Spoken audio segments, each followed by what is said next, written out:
Start. Okay, good evening, everyone, and welcome to this joint program we are having here tonight, which is hosted by the Vaad HaKashrus of Fairfield County. And in case you don't know who we are, and somehow you wound up on this Zoom call anyway, the Vaad HaKashrus of Fairfield County we are, I guess, what you would call a federation of local rabbis, local pulpit rabbis, of Orthodox synagogues in Fairfield County. And together we team up to make sure that we provide all of the members of our Jewish communities with establishments that are under kosher supervision. This isn't necessarily going to be a class on kashrus per se. I'm not sure what my other colleagues are talking about. This is more to prepare for Pesach, even though kashrus is related. But we thought it was a nice thing to do once a year to just give you a sense of who are the different rabbanim, the different rabbis that comprise the Vaad. And so we'll be, God willing, hearing Divrei Torah to prepare for Pesach from them this evening. The order we will go in is I'm joined with my friend and colleague, Rabbi Greg Wall over here from Beit Chaverim in Westport here in Connecticut. And he will be kicking us off with his Dvar Torah, followed by which we are hopeful that Rabbi Cole will be logging on and sharing a Dvar Torah as well, followed by myself. Rabbi Hyman, unfortunately, had a conflict, but he was kind enough to record a Dvar Torah for us in advance that we will be hearing. And then Rabbi Cohen will be logging on soon thereafter, and he'll be sharing with us a concluding message for Pesach. So without any further ado, Rabbi Wool, I'm going to spotlight you for everyone, and you have the floor. Great. Thank you, Rabbi Kurtz, and Shalom Aleichem, everybody. What a pleasure to be able to speak to the broader community. And I thought I would share something that I've been thinking about a lot, and that is the general theme, how to get people more engaged in the Seder. I know many people put a lot of time into preparing, and they sit down, and after about 45 minutes, people start grumbling, and inevitably, unless you're very lucky to be at a place where everyone is as prepared as you are, it's okay, can we skip this part? Can we rush through that part? And so the advice that I give people, you want to have a great Seder, make sure that people eat before they come. Right? The Passover Seder is not a Shabbat or Yom Tov meal in the traditional sense. It's not about the meal. The meal is part of the Seder. But if you think about the Korban Pesach, which we are commemorating during this meal, the Torah instructs us the Korban Pesach should be eaten on a full stomach. Okay, we don't have to be that extreme. But it's interesting, if we look at the instructions in the Shulchan Aruch for how to prepare for the Seder, we see the Mishnah in Pesachim, it says, Erev Pesachim Samach Mincha, on the day before, from the time of Mincha, Lo Yachal Adam Ad Shetech Sheikh. You shouldn't eat from the Mincha time. Let's say it's about, the later part of the afternoon, between mid-afternoon and sundown. You shouldn't eat. So at face value, that seems, we're going to be pretty hungry by the time we start the Seder, and a little piece of karpas is not going to do it. The stomach's going to be grumbling. Well, actually, if we dig a little deeper, because the Mishnah never gives us the full story, it just gives us the lecture notes, we find out that it's only referring to eating matzah itself or things that are derived from matzah. And so we can't eat matzah. Why don't we want to eat matzah? So the reason given is that we should have a taste. We should have an appetite for eating matzah. Well, if you're hungry, you have an appetite for anything. So just one quick point that I wanted to share before I'll tell you how to make sure that no one is starving at the Seder. There is a wonderful remark that's made by one of the commentaries on the Shulchan Aruch known as the Chok Yaakov. And he makes a comparison between matzah and an engaged couple. And just like the couple cannot cohabitate before the wedding, right? The first stage was done, they were called the erison. At that point, they were legally married, but not technically married, and they couldn't cohabitate. And he says that eating matzah is like an engaged partner that you're not permitted to cohabitate with. And then he brings a Rishon named the Lavush, who actually says that just like in order to technically be married, you need to have 7 blessings. Well, we need to have 7 blessings before we can eat matzah. And if you think about it, you can count them. We start off and we have 7 blessings. We start off with Borei Pri Hagafen, and then we make Kiddush. And then we have the bracha of Asher Ga'alanu, and then we have another Borei Pri Hagafen, and then we say Netilat Yadayim, and then we say Hamotzi, and then we finally say the 7th blessing of the 7, which is the mitzvah of Achilat Matzah. So to see the parallel of 7 blessings before matzah and 7 blessings before you're technically married. Okay. But anyway, we do see, though, that we are not prohibited from eating, but we are prohibited from eating matzah and anything that's predominantly made of matzah. But we're not prohibited of eating matzah meal if it's just used to bind something together. So that means you could serve people potato kugel beforehand. It's very filling, and it's completely halakhically acceptable. People can even eat anything that's not from these grain species. All meat, fish, salad, cheese, eggs, fruits and vegetables. I mean, you don't want to fill up. You don't want to be absolutely stuffed because you want to have an appetite to eat the matzah. But certainly if people have a little something in their stomach, they might not be commenting that, you know what, can we speed things up? And they can really participate in the most important part of the Seder, which is discussing. And really your Seder table should be like a Beit Midrash, where you're able to talk about all of the issues that we talk about on that night. In fact, you can even drink a little wine or grape juice. I'll close with one interesting phenomenon that the Shulchan Aruch says, is that if you're going to have wine before the Seder time, before you're going to make Kiddush, you either have to have a little bit or a lot. And somehow a little bit is not going to affect your appetite.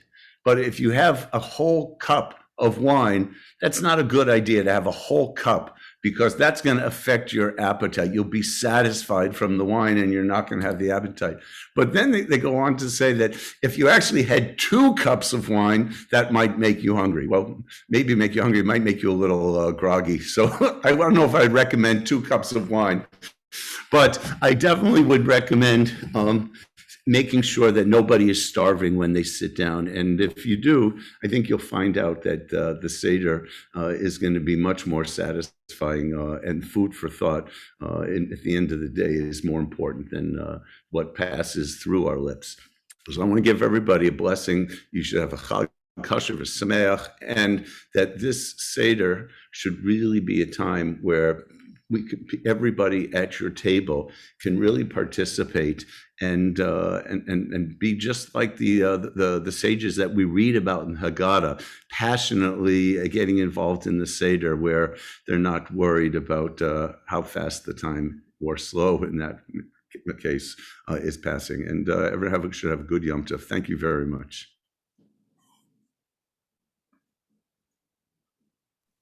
Thank you very much, Rabbi Wall. That was a very lovely Dvar Torah and a good message to share with all of us.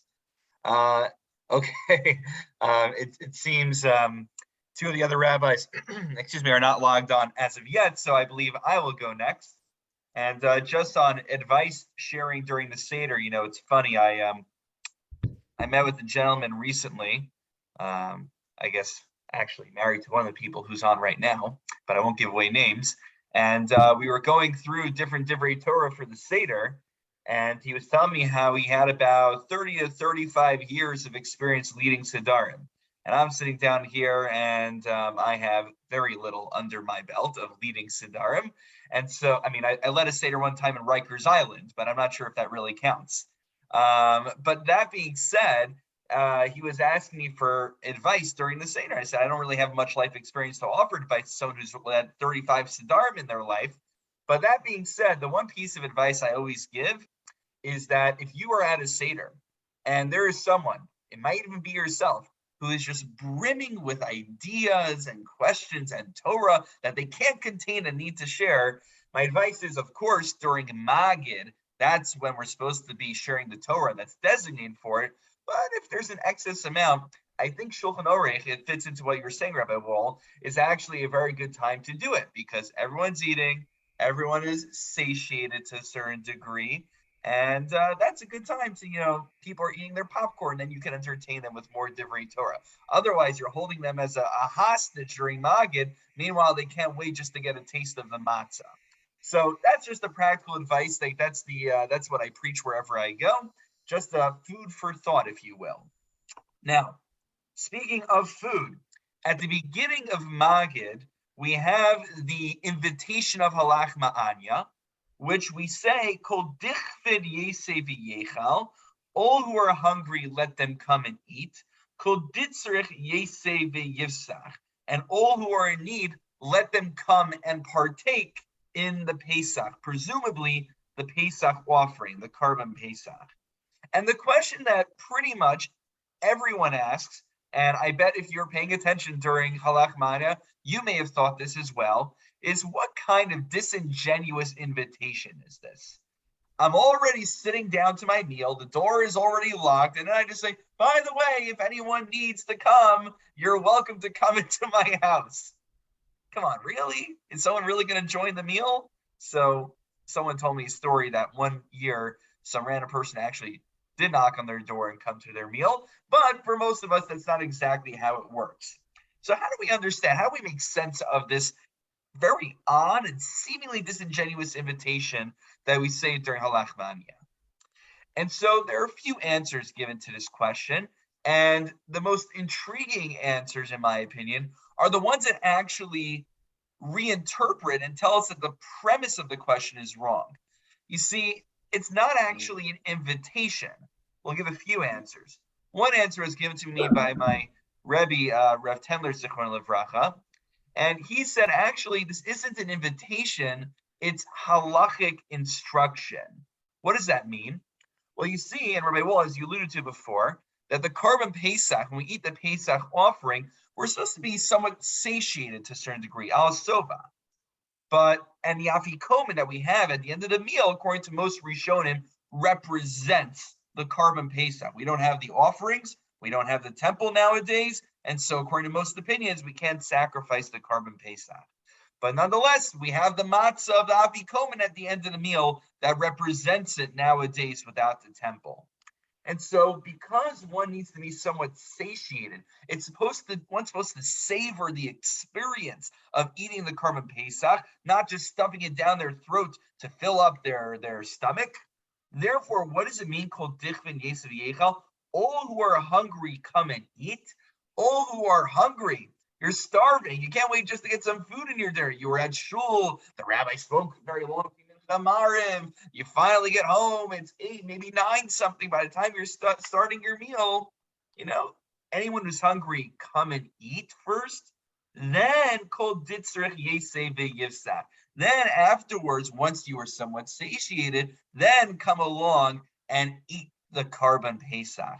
And so it's actually, of course, giving invitations and welcoming people in. That's certainly a nice thing, but that's not what this line is, because of course, if I really meant to invite people, I should probably try to do so prior to the onset of the Seder, before my door is locked behind me. That's one answer that was given by my Rebbe, Rav Tendler. Another answer by Rabbi Eliezer Ashkenazi, which I found very fascinating, is also a reinterpretation of what this line means. It's not an invitation, it's not halachic instruction, but actually it is a kina. it's an elegy of sorts. It's a lamentation. What does it mean? Well, back in the day when we had the good old Karban Pesach, the good old Paschal lamb, what people would do is you had to have a chabura. You had to have a pre-designated group. Let's say it was like 10 people to this one lamb. And it had to be pre-designated. You had to decide who was going to eat from that lamb beforehand. But nowadays, what does he say? Amir Zohi Kina. This is an elegy. Tiknu bebavel.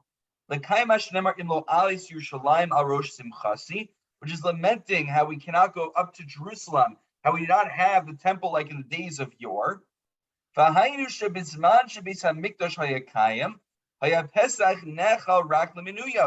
back in the days of the Beis HaMikdash, only those who were pre-established members of the group, of the Chabura, were able to partake.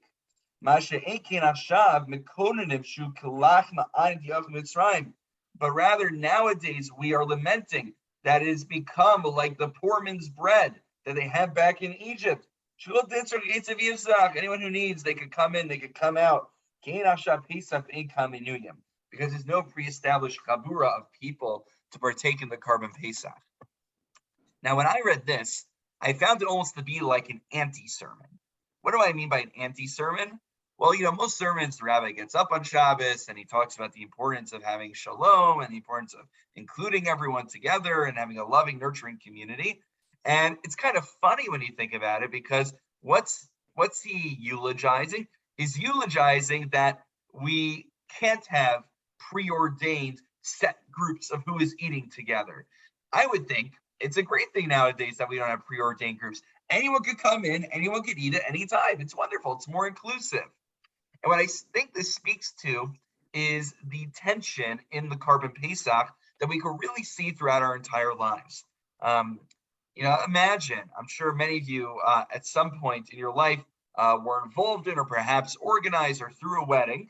And when you had to decide on the invitations, we know that the people who make the cut, there's an opportunity to foster more friendship, further connections and intimacy and friendship with all those who we love.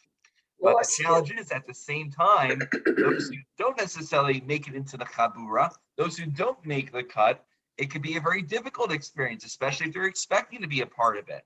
And I think inherent within the Karban Pesach is that very challenge, of remaining inclusive and at the same time being able to foster a stronger relationship with all the members of the chabura. And with that, I'll just conclude with one last piece on this idea by Rosh Soloveitchik. Rosh Soloveitchik notes, what's the purpose of these two lines? What's it mean, kol dichvin, all who are hungry, and kol ditzrich, all those who are in need, right? Usually we say those who are needy. What do we mean? It means that they need some food. So what's the difference in language between being hungry versus being needy? So Rosh Soloveitchik writes, that kol ditzrich refers to one who is alone, who has a lot of matzah actually, and wine, but no home or family. Meaning there's two kinds of categories. There's someone who is kol dichvin, someone who they might be surrounded by family, they might be surrounded by loved ones, but unfortunately they don't have what they need to eat. Whereas the kol ditzrich is someone who might have what he needs physically, materialistically, but he might not have those who are around the table who he wishes to have with him. And what's important for us going into Pesach is to keep an ear open. I'm speaking, of course, for my community. I assume my colleagues would say the same, is that if there are people who fall into the category called dichvin, who need the extra material support, let us know. And also if there are those who are called ditzrich, those who need the psychological support or anything that we can offer, please be in touch with us, so that way everyone can have a fulfilling and happy Pesach. All right, thank you. I just saw that Rabbi Fred Hyman joined us on the Zoom. Rabbi Hyman, we didn't yet play your video. Did you want us to play the video, or did you want to share it live? You can share the video. That will be fine. Okay, well, it's good to have you with us. And thanks so much. I'm glad I could make it, at least at this point. Yeah, we're glad to have you on. Okay. Thanks so much. Hello, everyone. Thank you. Welcome, welcome. Okay, so we'll play Rabbi Hyman's video, and Cole makes it on, then we'll have him, and then afterwards Rabbi Cohen. So here we go. Bear with me for one moment while I get his video up. Can we see the screen share? Did it work? Thumbs up if you see it. Yes. Okay, wonderful. Here we go. Good evening, everyone. Unfortunately, due to a scheduling conflict, I'm not able to be with you in person, but my appreciation is extended to Rabbi Cohen and Rabbi Kurtz for setting up this meeting of the Vaad to meet everyone in our congregations to have a pre-Pesach learning session together. So we wish everyone a happy and healthy Pesach, HaKashrus v'Sameach, and I'm offering a Divrei Torah on the idea of generations. The Mishnah in Ediot 2:9 says as follows: Rabbi Akiva used to say, a father can bequeath to his son certain qualities which include non-physical attractiveness, koach, physical strength, osher, wealth, chachma, wisdom and knowledge, and shanim, longevity. He concludes his list with an enigmatic element: Ubemispar hadorot, v'hu hakates. Scholars struggle to find an adequate explanation of this idea. Rabbi Norman Lamb quotes Rabbi Joseph Soloveitchik, who suggests the following interpretation. Hadorot means the ability to leap over one generation to establish contact with the next. It is the capacity to use Torah, the teachings and traditions of Judaism, to connect with subsequent generations. Yaakov Avinu lived in rural Israel as a farmer, and his children dwelled in the more sophisticated Egypt, and yet they could communicate with one another. Jacob blessed his grandchildren with the blessings with which his forebears blessed him. This, says the Rav, is indeed a zechus of a father for a son, who becomes a father himself, and his zocha merits his own son, and so on, exemplifying the mispar hadorot, the number of generations. V'hu hakates means this quality of Masorah, transmitting our traditions to succeeding generations, is the secret to Kates Hayamim, the end of days, and the coming of the Mashiach. The Mashiach will arrive when the Masorah community will be reestablished and our ancient tradition will be given new life in the hearts of the younger generations. It was Jacob who sought to reveal the end, Vikesh legalot et hakates, but was unable to do so. He embodies the idea of the grandfather who seeks to impart the secret of redemption to his grandchildren. It was Jacob's grandfather, Abraham, who revealed the future servitude of his grandchildren and their redemption in the Bris Bein HaBesarim referenced in the Haggadah. Abraham saw that his family would be slaves for 400 years, and that the fourth generation would turn to Israel, Arba Ma'ot Shana, and Dor Revi'i Yashuvu Hena. Rabbi Yitzchak Hutner in the Pachad Yitzchak, Purim Discourse 16, insightfully notes that the slavery is described in terms of years, whereas the redemption is described in terms of generation, dorot. Rav Hutner further observes that generations also figure in the attempts of the enemy of the Jews to hinder the progress and success of the Jewish people. That is what Amalek tried to do, and as a result, the war against Amalek will be on the field of generations. Milchama ba'Amalek, dor. The anti-Semite knows that the secret of Jewish redemption is the generations, and therefore they target the generations in their cynical attempt to thwart the Jewish mission. The enemy of the Jew tries to break the linkage between the generations. That is what Lavan attempted. That is what Pharaoh tried to do, and of course, Hitler murdered 2 million children. With this idea, a new interpretation comes to mind of the famous passage recited at the Seder B'chol Dor Vador, Omdim Aleinu L'chalosenu. Normally, this phrase is translated as follows: in every generation, our enemies stand against us to annihilate us. Now we can offer a new suggestion. Our enemies attempt to annihilate us by severing the linkage between one generation to the next. B'chol dor vador. The vav is a chibor. One generation is connected to the next. So we have to fight every day to keep connected to our children and grandchildren. We have to do what we can to maintain contact and allow the lines of communication to remain open. Through the link of generations, we will find redemption. And so we can offer a new interpretation to another famous passage of the Haggadah. B'chol dor vador chayev adam lir'os es atzmo ki'ilu hu yatsa miMitzrayim. Conventionally, this means in every generation, one must see himself as if he left Egypt. We can suggest an alternative. The preposition "b" can also mean through. B'chol dor vador chayav adam lir'os et atzmo. Through the prism of the linkage of generation, one must view himself. In this vision, he and all the Jewish people will find the redemption of the past, ki'ilu hu yatsa miMitzrayim, which will lead to the redemption of the future.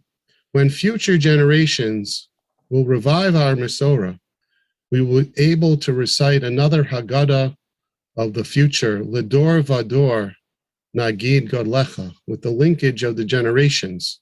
We will tell of your greatness. May that day come very soon.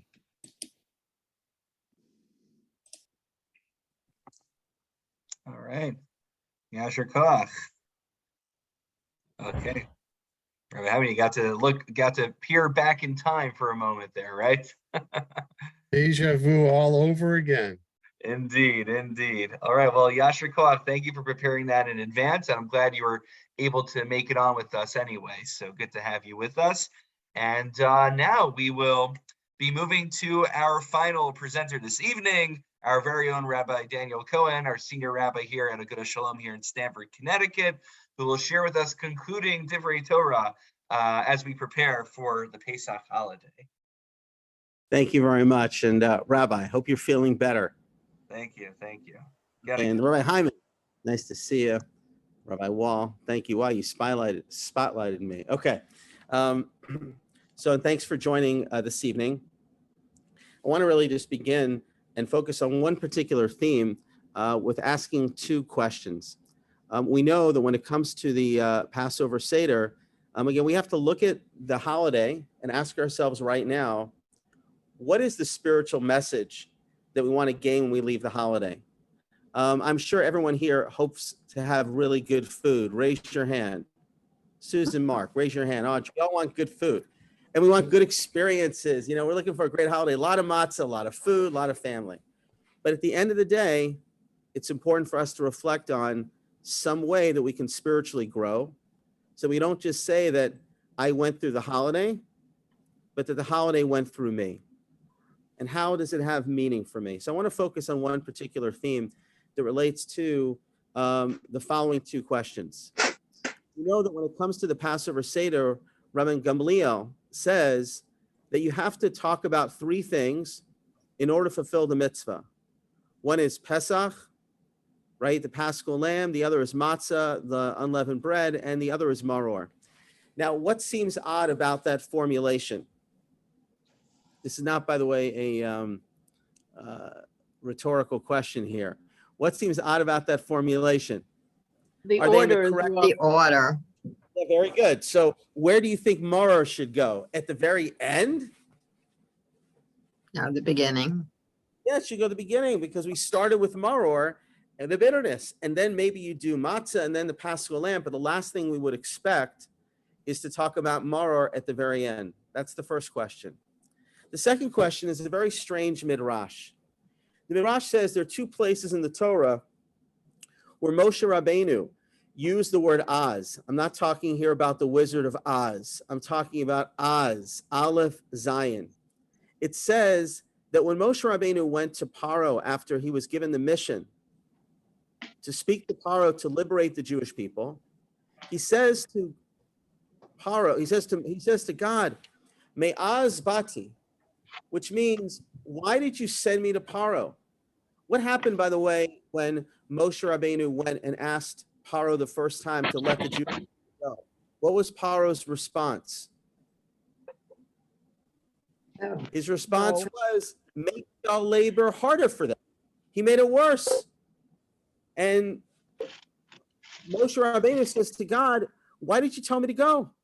You made the Jewish people suffering worse. And the Medrash says that when Moshe Rabbeinu was at the splitting of the Red Sea, he also said the word Az. He said, Az Yashir Moshe. And the Az that he used at the splitting of the Red Sea was actually a rectification. It was a way that he did tshuva, that he repented for the comment that he made to God at the very beginning of the liberation. And the question is, what does that Medrash mean? And how do we answer with Mar at the very end? So one of the commentators makes the following point. He says that in life, there are sometimes many experiences that we have that we look at them immediately, and obviously we see it purely as just something which is all negative and there's suffering. And we get very angry and don't understand why we're going through this challenging time.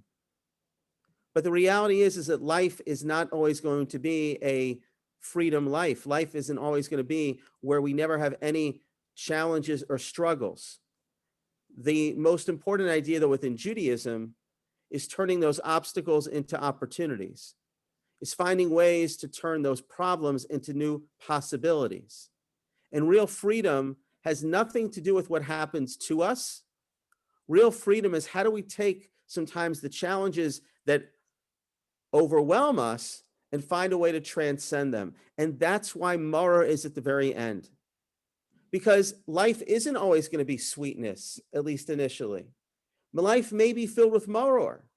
But when we leave the holiday of Pesach, we're going to say, you know what, I may have Maror experiences, but I have to find a way to create a sweetness out of it, an opportunity for growth out of it. And that's exactly, by the way, what Moshe is learning in the period of time when he goes from the first Oz to the next Oz. At the first Oz, he says to God, why are you increasing the suffering? You've made matters worse for them.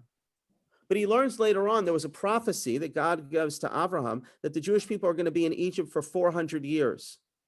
But how many years were they actually in Egypt for? They weren't there for 400. They were there for 210. And why was it that it was only 210? Because the suffering was such that the 400 was actually enveloped in the 210. The extent of the suffering was so difficult that God said, they only have to be there for 210. And Moshe Rabbeinu is singing at Az Yashir. He says, you know what? Now I understand that rather than just complain to God, we often complain about challenges. I have to understand that maybe God has a higher plan and a higher purpose. And there's something new that I can learn.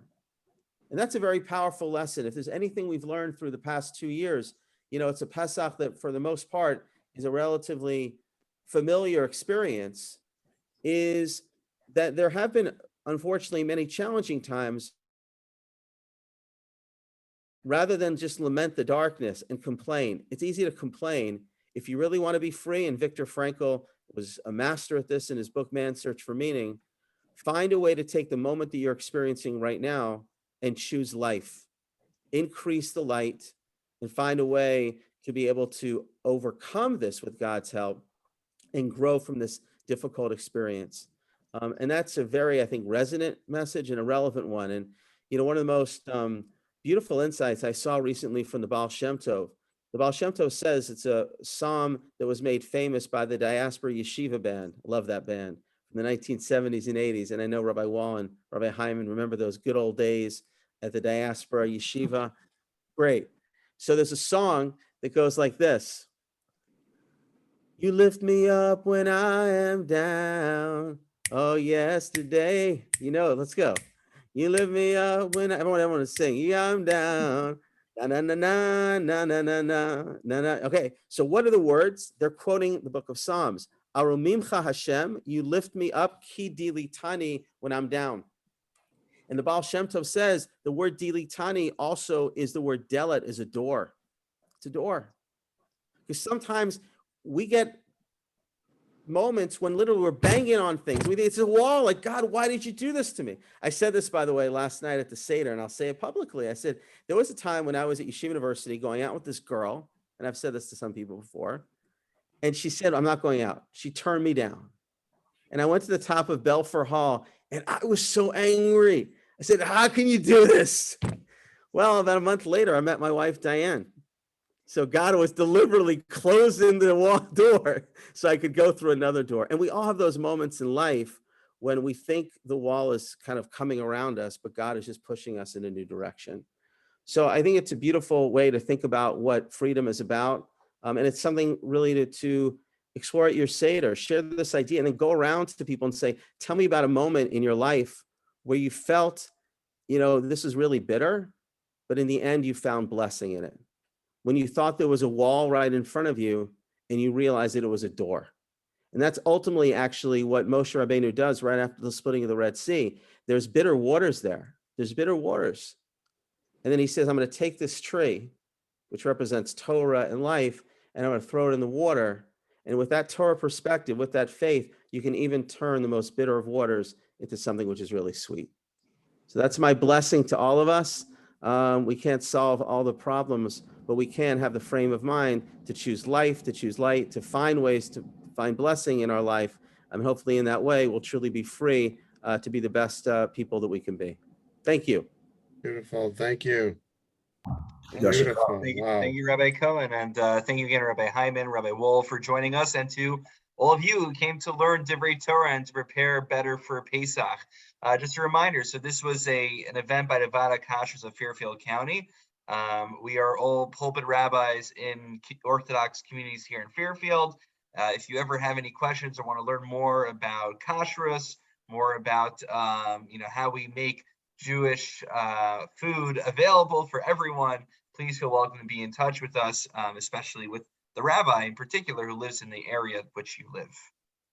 By the way, just one point, Rabbi Cole sends his son is sick. I think one of his children has COVID. So that's why he couldn't make it tonight, but he sends his very best, and we wish his son a refuah shalema, a speedy recovery. Refuah shalema. Thank you, guys. Chag Sameach. Chag HaKashrus Sameach. HaKashrus. Bye.